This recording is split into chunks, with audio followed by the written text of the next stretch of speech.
How we doing, Mavs fans? Welcome into another episode of Mavs Latest. I'm your host, Cody Brusso. On today's show, we're going to be taking a look at that Dallas versus Sacramento game.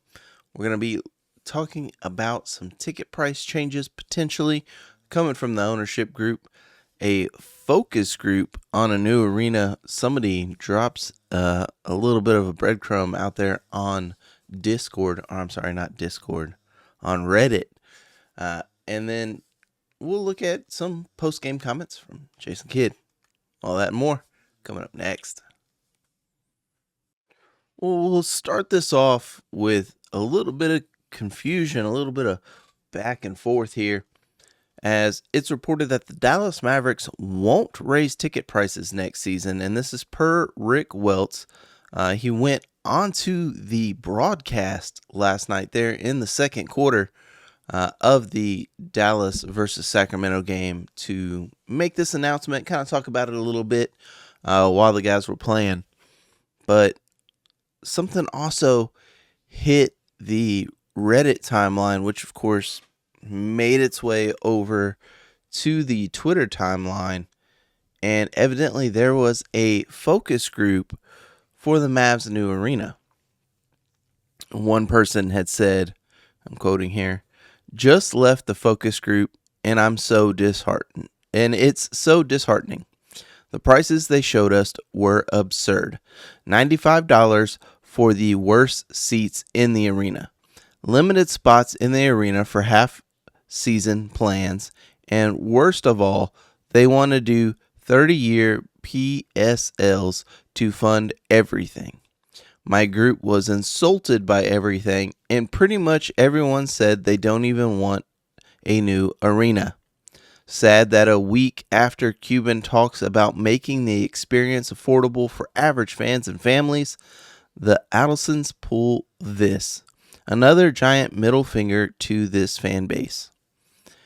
Now, again, guys, this is Reddit. Who knows if this is real?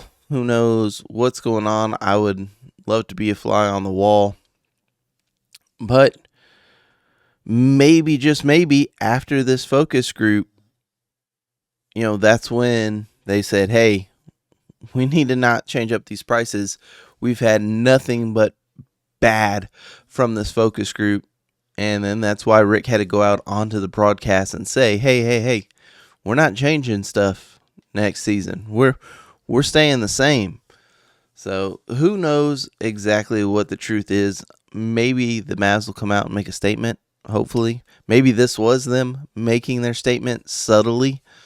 Let me know what you guys think down below, because this also comes on the heels of it being announced that Plano has actually made an official bid to become home for the Dallas Stars. So yeah, Stars probably not going to be at the AAC too much longer. They will be moving on to Plano, like 95% of us have been thinking. So yeah, we'll have to wait and see on that one. Now, something that you don't have to wait and see about, guys, is, man, Father Time does not wait for us. He is going to keep on ticking, and unfortunately for us, from what I've learned, most guys start losing testosterone at about 30. And even crazier, your body might still be making it, but a lot of it gets locked up in this protein called SHBG. So you're producing it, you just can't really use it. That's why I started taking Marsmen. It's designed to help free up that locked up testosterone with 8 natural, clinically closed ingredients. No needles, no synthetics, made in the USA, third-party tested. What I've noticed, it's not a caffeine spike. It's a steadier energy, better recovery, and, well, it gives you a little more pep in your step. Now, if you feel like heading strong into 2026, it's worth a try. And for a limited time, our listeners get 50% off, free shipping. Oh, and that's 50% off for life. Free shipping and 3 free gifts. mengotomars.com is where you need to go. It's the perfect way to kick off the new year strong. That's mengotomars.com for 50% off and 3 free gifts at checkout. after you purchase, they'll ask you, how'd you hear about them? Please let them know that Mavs Latest sent you on over to them. Again, men go to Mars, 50% off for life, free shipping, and 3 free gifts. Now, we did have the battle between Dallas and Sacramento in a tankathon game here, and Sacramento actually pulls out the victory 130 to 121. And man, it was a game of frustration if you're a Mavs fan. We shoot 56%, but we only put up 81 shots. We have a better percentage. We make 10 of 23, 43% from threes compared to their 8 of 26, 30%. But again, we only put up 23 threes. We have a 62% free throw rate at this one, 34 threes, and we only hit 21 of them. You know, had we hit our free throws, we win this game. We were out rebounded 46 to 42. We were out assisted 29 to 23. We gave up 11 steals. The turnover bug comes roaring back this game. And Sacramento only has 5 turnovers the entire game. Like, it was a rough one to watch. Of course, Bagley, you saw him unfortunately get kicked in the head. Hopefully he's going to be just fine. You know, just got a few screws knocked loose on that one. But when we look at our guys, at least Chris Middleton, 17 points. He goes 5 for 5 on the free throws. He has 3 turnovers, 4 assists, 5 rebounds. Caleb Martin puts in 10. Marvin Bagley did put in 10 in his 29 minutes. Najee Marshall, again, a go-off game for him. 36 points, 7 for 11 from the free throw line. He has 10 rebounds and 6 assists. One of the few players to go 35, 10, and 5. Of course, he does a little bit more than that, but that's the stat line that we are looking at. Max Christie, 8 points, 3 of 9 shooting, 27 minutes. You know, I felt like it was kind of a quiet game from Max. He doesn't quite get going, really, coming off the bench. And I want to say this. 7 minutes for Moussa Cisse, you might as well DNP'd him, but it is what it is. AJ Johnson actually gets 15 minutes this game, puts up 11 points. There's not a whole lot that I want to look at this game. Brandon Williams puts up 16. He actually goes 1 for 2 from 3-point land. Clay puts in 8 points.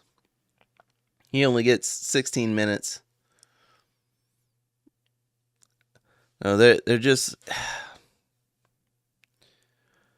trying to be positive still with this team, because right now we sit in the 12 spot.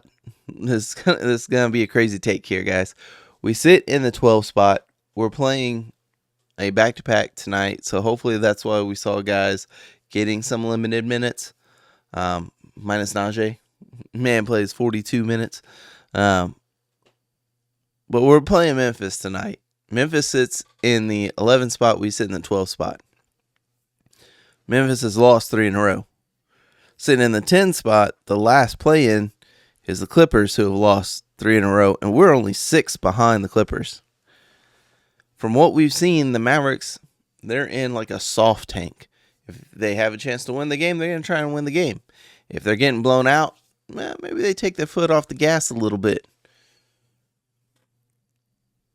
So if the Clippers decide to go tank mode and start losing games, there's a chance that the Mavs slide into that play-in tournament into 10.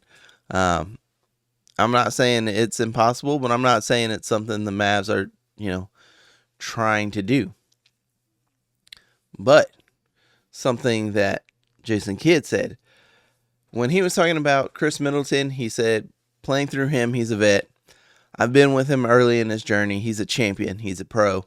I've been talking to him a lot about how he can help Coop. He feels like he can't help Coop. Coop is already past him.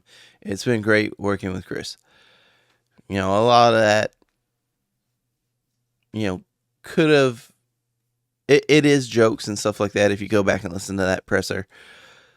But there's something that he said. He said Chris is a champion and he's a pro. Chris is also, 35? He's at the end of his twilight years of his career. He's not going to want to join a rebuild.